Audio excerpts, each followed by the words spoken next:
So, hello बच्चा party, welcome back to STBG and this is Sandeep भैया from IT Guwahati. And guys, HSTS की counselling शुरू हो चुकी है और एचएसटीएस के अंदर जो सबसे बेहतरीन कॉलेज है, जो सबसे बेस्ट कॉलेज है, वो है वाईएमसीए फरीदाबाद। और आज हम इसी के बारे में बात करने वाले हैं और आगे आने वाली वीडियोस में मैं एचएसटीएस के बारे में भी बात करूंगा, क्योंकि एचएसटीएस के अंदर बहुत सारे ऐसे कॉलेजेस हैं जो बहुत लो रैंक तक एडमिशन देते हैं और कंप्यूटर साइंस ब्रांच में भी आपका एडमिशन पॉसिबल है even at very low rank. और मजे की बात यह है कि उनकी फीस भी बहुत कम है। बट आज हम वाईएमसीए वहां के नंबर 1 कॉलेज को एक्सप्लोर करने वाले हैं। और लास्ट ईयर यहाँ का सीएससी का एवरेज पैकेज था भैया 14 लाख, और इस साल मोर देन 90% का प्लेसमेंट ऑफर था यहाँ से। तो चलो पहले बात कर लेते हैं वाईएमसीए फरीदाबाद भैया है कैसा कॉलेज, किस रैंक तक एडमिशन देता है, हमें एडमिशन लेना चाहिए कि नहीं लेना चाहिए। भैया हरियाणा का कॉलेज है तो अच्छा होगा अभी कि नहीं होगा, लोकेशन इसका ठीक है कि नहीं है, everything I am going to talk. Okay, तो अगर मैं बात करूं कॉलेज के बारे में, तो कॉलेज तो भाई बहुत पुराना है, 1969 में बनाया गया था, स्टेट गवर्नमेंट के अंदर आता है। और मजे की बात यह है कि स्टेट गवर्नमेंट में नंबर 1 पर है। मतलब पूरे इंजीनियरिंग कॉलेजों की भी बात करूं हरियाणा में, तो यूआईटी कुरुक्षेत्र के बाद वाईएमसीए फरीदाबाद आता है हरियाणा में। अगर मैं लोकेशन की बात करूं तो देखो, ये फरीदाबाद में है जो दिल्ली एनसीआर में है, जो दिल्ली एनसीआर के अंदर आता है। और अगर इसके कनेक्टिविटी की बात करूं तो इंदिरा गांधी एयरपोर्ट दिल्ली एयरपोर्ट से 40 किलोमीटर दूर है, और फरीदाबाद रेलवे स्टेशन के बहुत करीब है कॉलेज, 4 किलोमीटर है, और बाय रोड ये वेल कनेक्टेड है। और ऑलरेडी इस हॉस्टल में मोस्ट ऑफ द चीजें हैं, लाइक कि शेयर्ड हॉस्टल है, मेस है, स्पोर्ट्स फैकल्टी है, कैंटीन है, क्लासरूम है और लैब है। जो चीजें होनी चाहिए वो है। लड़कों का हॉस्टल नहीं है भैया, तुम्हें बाहर रहना पड़ेगा पीछे लेकर। ओके, अब बात करते हैं यहाँ एडमिशन कैसे होता है वाईएमसीए फरीदाबाद में। तो एडमिशन का बस एक ही तरीका है, वो है जेई मेन।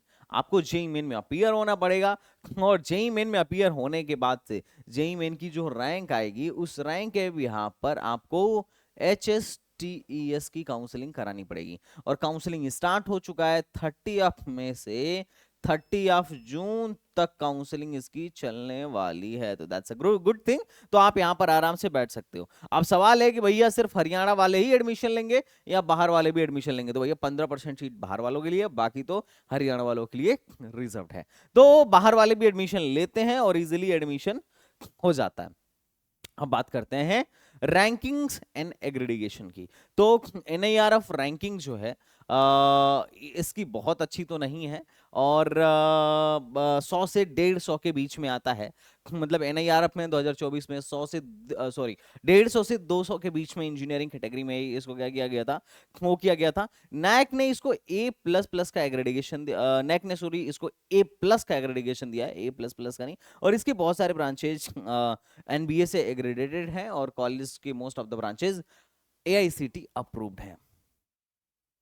हम बात करते हैं प्लेसमेंट की, जो हमें देखना है, क्योंकि भैया अगर हम इतना दूर जा रहे हैं तो प्लेसमेंट तो एक्सपेक्ट करते ही हैं, और इस बार तो प्लेसमेंट में कॉलेज मचा रहा है। लेकिन इन्होंने प्लेसमेंट देते टाइम थोड़ा सा मैनिपुलेशन किया है डेटा में, जो आपको समझना पड़ेगा। पहले एक ओवरव्यू देखते हैं। तो देखो 2024 में हाईएस्ट इनके यहाँ से इस साल मतलब लास्ट ईयर 47 गया था, इस साल 25 वाला डेटा तो अभी इन लोगों ने डाला नहीं है। एवरेज पैकेज जो है 8.96 एलपीए का है, और मीडियन पैकेज जो है 6 एलपीए का है, जो इन्होंने 2024 में दिया है। परसेंटेज प्लेसमेंट इन्होंने बताया 96% है। अब देख के तुम्हें बहुत सुकून मिल रहा होगा 96%, बट थोड़ा सा इसको नोट कर लेना, अभी इस पे मैं आगे आगे बात करूंगा। अब बात करते हैं 2023 में क्या प्लेसमेंट है, स्टैटिक्स रही। क्योंकि किसी एक कॉलेज, अभी अगर तुम कॉलेज में एडमिशन लेना जा रहे हो तो एक साल के प्लेसमेंट को देख के मत लेना एडमिशन, धोखा हो जाएगा। रीजन क्या है? क्योंकि 2022 में सबका बहुत अच्छा प्लेसमेंट हुआ, फिर रिसेशन की वजह से 2024 में सबका लल्लू प्लेसमेंट हो गया, 2023 में भी लल्लू प्लेसमेंट हो गया, है ना। तो ऐसा है कि एक साल का देखोगे, जैसे बहुत सारी ट्रिपल आईटीज अपना 2022 का डाल रखे हैं, 2022 में बढ़िया बढ़िया प्लेसमेंट है, पुणे उन्हें का देखना 100% का प्लेसमेंट, और पिछली साल मतलब लास्ट ईयर पता चल रहा है कि 40% का प्लेसमेंट। तो ऐसा भी हुआ है। तो एक साल का देख के मतलब, है ना, पीक पीरियड के भी प्लेसमेंट को देख के मत डिसाइड करो, और रिसेशन, मोस्ट रिसेशन वाले पीरियड को भी देख के मत डिसाइड करो। एटलीस्ट 2 साल, 2-3 साल का प्लेसमेंट देखो। तब जाके आइडिया लगेगा कि हाँ प्लेसमेंट हो रहा है कि नहीं हो रहा है। कहीं पता चला एक साल गलती से बहुत सारी कंपनीज आ गई, बढ़िया प्लेसमेंट हो गया, उसके बाद से हो ही नहीं रहा है ना। अब सेकंड में देखूं तो हाईएस्ट पैकेज 52 गया था, एवरेज पैकेज 7.8 एलपीए के आसपास गया था, मीडियन इन्होंने 6.61 लिखा है, और ओवरऑल प्लेसमेंट बताया था कि 78.88% का प्लेसमेंट है। और 2022 में अगर देखा जाए तो हाईएस्ट पैकेज 60 गया था, और ओवरऑल पैकेज 6.64 गया था, मीडियन 6.67 गया था, और लगभग 75% बच्चे प्लेस्ड हो गए थे। ये डेटा देखो, और इससे तुम्हें लग रहा होगा कि यार चलो 7-8 लाख का तक का एटलीस्ट मतलब मीडियन पैकेज तो अपन, मतलब एवरेज पैकेज तो अपन एक्सपेक्ट कर ही सकते हैं। अब थोड़ा सा ब्रांच वाइज डेटा देखते हैं। तो ओवरऑल डेटा था, ब्रांच वाइज थोड़ा सा देखना जरूरी है, क्योंकि भैया हम अगर कंप्यूटर साइंस में जा रहे हैं तो हमें सिविल से क्या लेना देना, और अगर मैं सिविल में जा रहा हूं तो कंप्यूटर के एवरेज पैकेज से क्या लेना देना, वो मेरे को थोड़ी मिलने वाला है। सिंपल। तो 3 ब्रांच, कट एंड क्लियर बात है यहाँ पे, समझो थोड़ा। 3 ब्रांच ऐसे हैं जिनके प्लेसमेंट तुम्हें हमेशा ठीक दिखेंगे। एक तो सीएसई है, एक आईटी है, और इस साल 2024 में पहला बैच निकला था डीएस का। तो सीएसई विद डीएस, इन तीनों में अच्छा प्लेसमेंट है। 133 बच्चे यहाँ प्लेसमेंट के लिए एलिजिबल थे और 128 ऑफर आया। ध्यान से सुनना, 128 प्लेस्ड नहीं हो गए, 128 ऑफर आया। और ये जो 90% इन महानुभाव ने कैलकुलेट किया है, ये परसेंटेज प्लेसमेंट नहीं है, इतने परसेंट स्टूडेंट प्लेस्ड नहीं हुए हैं। समझ रहे हो? अगर 96% स्टूडेंट प्लेस्ड हो जाए तो फिर क्या ही बात, लेकिन 96% बच्चे प्लेस्ड नहीं हुए हैं, 96% ऑफर आया है ना। मतलब 100 कैंडिडेट रहे होंगे तो 96 ऑफर आया होगा। इसका मतलब कहीं से भी ये नहीं है कि 100 बच्चे रहे होंगे तो 96 की जॉब लग गई होगी। क्यों? क्योंकि 100 में से कम बहुत सारे बच्चे ऐसे होंगे, 5-10 बच्चे ऐसे भी होंगे, 5-10-15, जिनके पास 2-2 3-3 जॉब होंगे, और बहुत सारे बच्चे ऐसे होंगे जिनके पास 0 जॉब होंगे। तो इन दोनों सिनेरियो में 100 बच्चे थे, 96 ऑफर आया, 100 बच्चे थे, 96 लोगों की जॉब लगी, इन दोनों में बड़ा फर्क होता है। तो इन्होंने जो 96 लिखा है यहीं पे थोड़ा सा मैनिपुलेट किया है, जो देख के बच्चों को बड़ा कूल लग रहा होगा, पर आप समझिए असली में यार डेटा देखोगे तो तुम्हें पता चलेगा कि यार 77-78-90%, सॉरी 77-78-80% बच्चों की जॉब लगी, बट ये 96 थोड़ा दिखा रहे हैं कि इतना परसेंट का ऑफर है। तो इन दोनों में फर्क समझिए। अब यहाँ पे देखो कंप्यूटर साइंस जो है, अब पहली बात तो मेरे को थोड़ा सा एक चीज और नहीं समझ में आई कि ये डेटा जो है इन लोगों ने कैसे कैलकुलेट किया कि 96%, क्योंकि सिर्फ एक ही ब्रांच था आईटी जिसमें 97 हुआ था, बाकी सब में 96 से कम हुआ था। तो ओवरऑल इनका 96% कैसे आ गया, I don't know, but anyways. अब देखो 133 बच्चे थे जिसमें से 128 ऑफर आए। अब हो सकता है कि 128 बच्चों की जॉब लग गई हो, और ऐसा भी हो सकता है कि 128 से ही कम बच्चे, ये तो गारंटेड है कि 128 से कम बच्चों की जॉब लगी होगी कंप्यूटर साइंस में, ये बात फैक्ट है। अब कितनों की लगी ये डेटा इन्होंने प्रोवाइड नहीं किया है, क्योंकि बहुत बार ऐसा हुआ होगा कि एक बच्चे के पास डबल ऑफर होगा, ये बात फैक्ट है और होता भी है। अभी पिछले सालों का कुछ दिखाऊंगा, बट परसेंटेज ऑफर अगर कैलकुलेट करें, एब्सोल्यूट ऑफर नहीं है, ध्यान से, परसेंटेज ऑफर कैलकुलेट करें कंप्यूटर साइंस में, तो 96% था, जो कि बढ़िया है फिर भी। और हाईएस्ट सैलरी 47 थी, और एवरेज सैलरी 8.96 थी, जो कि ठीक है। डेटा साइंस में और इंफॉर्मेशन टेक्नोलॉजी में भी 9 लाख के आसपास का एवरेज पैकेज रहा, जो कि बढ़िया है। तो ये तीनों ब्रांच बढ़िया प्लेसमेंट दे रही हैं। एक ब्रांच इस साल और बढ़िया प्लेसमेंट दी है, वो है इलेक्ट्रॉनिक्स एंड कंप्यूटर इंजीनियरिंग। क्योंकि पिछले साल इसका परसेंटेज प्लेसमेंट ठीक नहीं रहा था, लेकिन इस साल इसका परसेंटेज प्लेसमेंट अच्छा रहा है, और परसेंटेज प्लेसमेंट 92% का रहा है। 53 बच्चे थे और 49 का लगभग ऑफर आ गया था। और मोटा मोटी की अगर मैं बात करूं तो 9.72 का एवरेज सैलरी था, 9.72 का, जो कि इन सब में तुम्हें मैक्सिमम दिख रहा होगा, है ना। तो अब मैक्सिमम इसलिए दिख रहा होगा क्योंकि देखो इनके पास भी वही अपॉर्चुनिटी थी जो इन लोगों के लिए थी। अब यहाँ पे थोड़े नंबर कम थे, यहाँ नंबर कुछ ज्यादा ही था, इस वजह से थोड़ा एवरेज कम दिख रहा होगा, लेकिन यहाँ नंबर कम थे। हाईएस्ट यहाँ से भी 47 गया था, इसलिए इनका एवरेज थोड़ा बढ़ गया। अब किन ब्रांचों का प्लेसमेंट नहीं है? सिविल हर साल बहुत गंदा परफॉर्म कर रहा है। 38 बच्चे एलिजिबल थे जिसमें 15 ऑफर आया, मतलब 15 लोगों की भी जॉब नहीं लगी, 39% का प्लेसमेंट, और 5.40 हाईएस्ट पैकेज था, और 5.16 एवरेज पैकेज था। तो सिविल की परफॉर्मेंस सही नहीं चल रही है। उसके अलावा अगर आप कैंपस प्लेसमेंट देख रहे हो तो आईओटी में भी थोड़ा सा प्लेसमेंट को लेके है कि आईओटी में हाईएस्ट मात्र 10 ही गया था और 5.8 का ही एवरेज पैकेज था। और ईसी में भी लगभग लगभग बहुत अच्छा नहीं है, लेकिन ठीक है फिर भी। ईसी में अगर आप देखोगे तो 14 लाख का हाईएस्ट पैकेज था और 6.7 का एवरेज पैकेज है, जो कि ठीक ठाक है। इलेक्ट्रिकल में 85% ओवरऑल बच्चे प्लेस्ड हुए थे और इनका मीडियम था और इनका हाईएस्ट था। तो ओवरऑल अगर एडमिशन लेना हो सीएस, डीएस, आईटी और इलेक्ट्रॉनिक्स एंड कंप्यूटर में आराम से जाया जा सकता है। बाकियों में भी जाया जा सकता है, अपॉर्चुनिटी आपको मिलेगी। आप फोड़ पाओगे कि नहीं फोड़ पाओगे ये आप पर डिपेंड करेगा। अब भाई ये इन्होंने एक डेटा दिया है कि हमारे यहाँ कितने परसेंट ऑफर आए हैं, कितने बच्चे एलिजिबल थे। ये परसेंटेज प्लेसमेंट नहीं है, ध्यान रखना।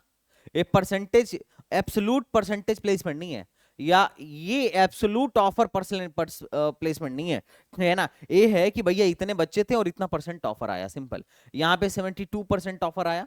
2021 में 90% का ऑफर आया था, 2022 में 70। अब 2022 में सबके प्लेसमेंट अच्छे हो रहे थे, इनके बड़ा डाउन थे। 76% का ऑफर आया। 2023 में 75% का ऑफर आया। 2024 में इन्होंने 89% का ऑफर इस बार बताया है। ठीक है, अब बात करते हैं इसका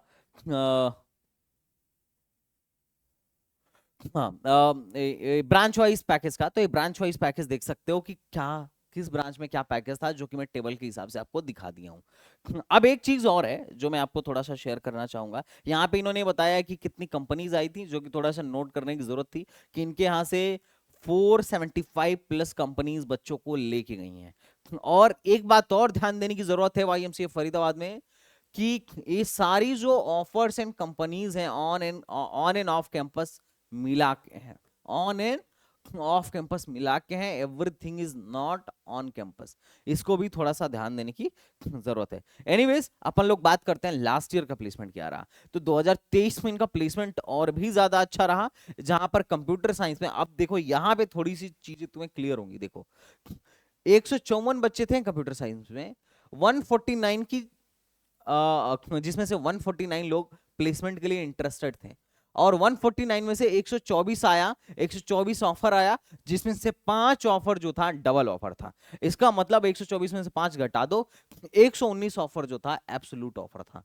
मतलब मोटा मोटी 119 लोगों की जॉब लगी, अपने बोल सकते हैं। अगर किसी की ट्रिपल ऑफर, अगर किसी के पास ट्रिपल ऑफर ना हो तो ये चीज है, वहां से तुम परसेंटेज प्लेसमेंट कैलकुलेट कर सकते हो।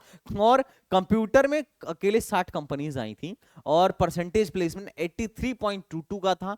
कंप्यूटर में मिनिमम पैकेज 4 का लगा था, मैक्सिमम पैकेज 45 का लगा था, और एवरेज पैकेज 13 लाख से ज्यादा का था। और 2022 में सीएस एंड आईटी, तुम्हें दिख रहा होगा शायद, सीएस एंड आईटी दोनों का एवरेज पैकेज 13 लाख था, और आईटी से हाईएस्ट पैकेज लगा था 52 लाख का। और इलेक्ट्रॉनिक्स में मैक्सिमम पैकेज 18 का था और एवरेज पैकेज जो था 7.89 का था। और इलेक्ट्रॉनिक्स एंड कंप्यूटर इंजीनियरिंग में नोट करने वाली बात थी कि 64 लोग थे जो प्लेसमेंट लेना चाहते थे। टोटल स्टूडेंट तो 70 थे, 70 में से 64 लोग प्लेसमेंट के लिए रजिस्टर किए थे और मात्र 35 लोगों की जॉब लगी थी, और उसमें से भी 6 डबल ऑफर था। मतलब टोटल 29 एब्सोल्यूट ऑफर था और 50 कंपनीज ने इन लोगों को अलाउ किया था। तो अगर मैं बात करूं कि परसेंटेज प्लेसमेंट, तो परसेंटेज प्लेसमेंट बड़ा कम था, और मतलब 54.69% का था, और मैक्सिमम पैकेज 40 एलपीए था, एवरेज पैकेज जो था 6.25 का था। अब मेरे को थोड़ी सी एक चीज वो लगी कि नंबर ऑफ कंपनीज जो विजिटेड दिखा रहे हैं ये बहुत हाई है भाई। आईआईटीज में भी, मतलब मेरे कॉलेज में भी 300-350 कंपनीज ही आती हैं। तो इन्होंने नंबर ऑफ कंपनीज जो बोला है 333 प्लस बोला है, उसके बाद भी थोड़ा सा प्लेसमेंट उतना ज्यादा सेटिस्फैक्टरी नहीं है, किस टाइप के कंपनीज को बुला रहे हैं। एनीवेज, सिविल की बात कर लेता हूं। सिविल किसी भी साल अच्छा परफॉर्म नहीं कर रहा है। सिविल में 50 लोग थे, जिसमें से 27 लोगों की जॉब लगी, और उसमें से भी 5 डबल ऑफर थे। और नंबर ऑफ कंपनीज इन्होंने बताया कि सिविल में 20 विजिट किए हैं, जो कि बड़ी बात है।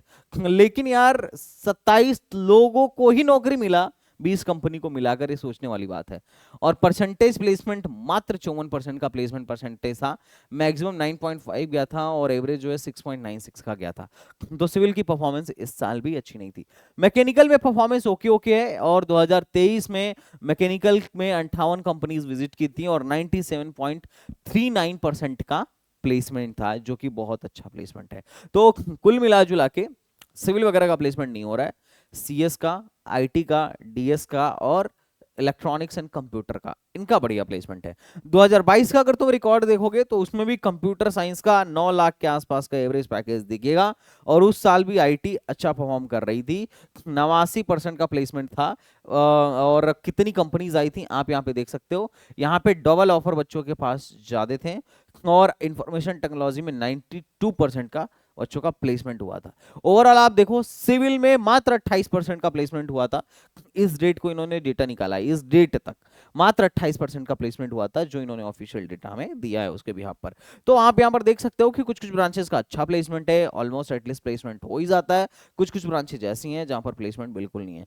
अब एक्चुअल थोड़ा सा हम परसेंटेज प्लेसमेंट कैलकुलेट कर लेते हैं, क्योंकि इनका डेटा तो फुली मैनिपुलेटेड है, क्योंकि एग्जैक्ट आप नहीं पता कर पाएंगे कि कितने परसेंट बच्चे प्लेस्ड हो रहे हैं। बट ये है एनआईआरएफ डेटा। एनआईआरएफ डेटा में आई थिंक ये 2023 से 24 का डेटा है, जिसमें इन्होंने एनआईआरएफ में इन्होंने मीडियन सैलरी अपनी 6.5 लाख की बताई है, और 2023 से पहले सब में मात्र 6 एलपीए का ही मीडियन सैलरी था। अब इतने बच्चे प्लेस्ड, इतने बच्चे ग्रेजुएट हुए थे और उसमें से इतने बच्चे प्लेस्ड हुए थे। अब इसके हिसाब से मैं निकाल देता हूं कि कितना परसेंट का एक्चुअल प्लेसमेंट हुआ था। तो अगर कितने एक्चुअल में बच्चे प्लेस्ड हुए थे, अगर ये मेरे को निकालना हो तो मैं बोलूंगा 546 अपॉन 683। तो मोटा मोटी 79.9% बच्चा जो है इनके यहाँ 2023 में प्लेस्ड हुआ था, और उससे पहले प्लेसमेंट और घटा हुआ था, है ना। देखो 4,488 अपॉन 625, इससे पहले 78% के आसपास 78% ही प्लेसमेंट हुआ था। तो यहां से तुमको डेटा देखने को मिल जाएगा। ओवरऑल मीडियन सैलरी में इस कॉलेज की 6.5 एलपीए एक्सपेक्ट करके चलता हूं, कि अगर मेरा कोई भाई जा रहा है तो इतना तो मीडियन सैलरी एक्सपेक्ट कर ही सकता है। और कंप्यूटर वगैरह का तो तुम्हें पता ही है कि मीडियन सैलरी यहाँ पर ठीक ठाक है।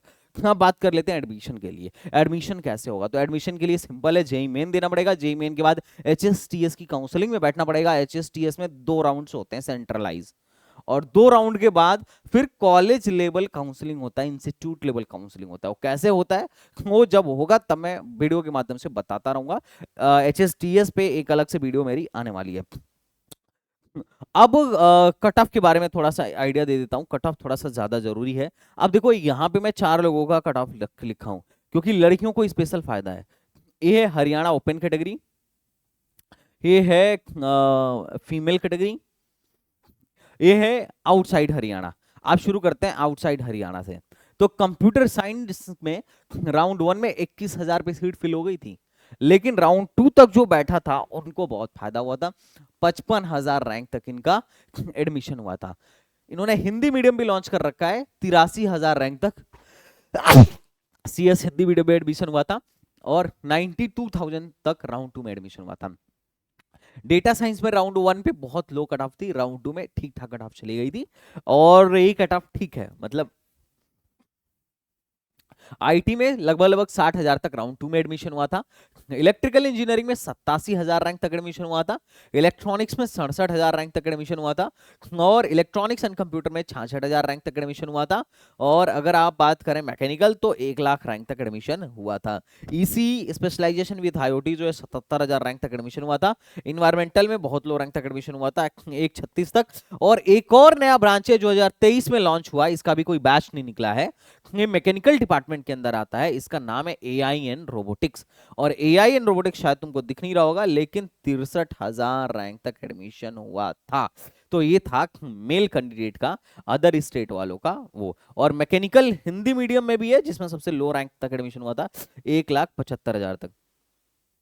और राउंड 1 में कट ऑफ और ज्यादा लो गई थी मैकेनिकल हिंदी मीडियम की, ये गई थी 2 की, 2 लाख तक। अब एक चीज और है जो तुम्हें ध्यान देना है कि राउंड 1 के बाद राउंड 2 में भी चॉइस फिलिंग का ऑप्शन होता है, और राउंड 2 में भी नए लोग रजिस्टर करते हैं। उस वजह से कभी कभी कट ऑफ घट जाता है, कभी कभी कट ऑफ बढ़ जाता है। जैसे तुम मैकेनिकल का देखो, यहाँ लो गया था, उसके बाद कट ऑफ हाई चली गई। और कभी कभी ऐसा होता है, जैसे कंप्यूटर साइंस में देखो, पहले राउंड में कट ऑफ हाई थी, लेकिन बाद में पहले लोग वाईएमसीए लिए, लेकिन बाद में वो छोड़ के भाग गए किसी और बेहतरीन कॉलेज में, एनआईटीज वगैरह में, तो ये फिर कट ऑफ चली गई 55 लाख। तो ये थोड़े काउंसलिंग की स्किल है, क्योंकि जनरल जो एक बच्चा है उसको काउंसलिंग अच्छे से नहीं आती है, बट हम लोग तो बहुत अच्छे ढंग से काउंसलिंग करते हैं। अब एक चीज और है कि भैया एचएसटीएस की काउंसलिंग में अगर आपको हेल्प चाहिए तो एचएसटीएस का हमारा ऑलरेडी प्रोग्राम चल रहा है, आप जाके उसे बाई करो और धमाकेदार फायदा होगा। लेकिन अब थोड़ा फीमेल कैटेगरी की बात कर लेते हैं। फीमेल्स को थोड़ा फायदा है, अच्छा खासा रिजर्वेशन है, और नंबर ऑफ गर्ल्स भी थोड़ा सा हरियाणा में कमी है। अगर मैं कंप्यूटर साइंस की बात करूं तो 66,000 पर कंप्यूटर साइंस बंद हुआ है, और कंप्यूटर साइंस हिंदी मीडियम 1,60,000 पे बंद हुआ है, और राउंड 1 में तो ये 2,26,000 तक चला गया था। और computer science with data science round 2 में 79,000 तक गया था। इंफॉर्मेशन टेक्नोलॉजी जो है राउंड 2 में 74,000 तक गया था। इलेक्ट्रिकल 97,000 तक गया था। सिविल जो है 1.5 लाख रैंक तक लड़कियों को एडमिशन दिया था, और ईसी जो है 89,000 रैंक तक लड़कियों को एडमिशन दिया था। इलेक्ट्रॉनिक्स एंड कंप्यूटर 86,000 रैंक तक बच्चियों को एडमिशन दिया था।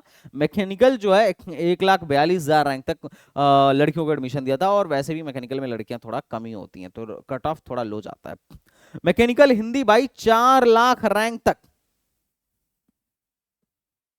4,45,000 रैंक तक मैकेनिकल हिंदी जो है बच्चों को एडमिशन दिया था। और राउंड 2 में मैकेनिकल हिंदी 9 लाख रैंक तक बच्चियों को एडमिशन दिया था।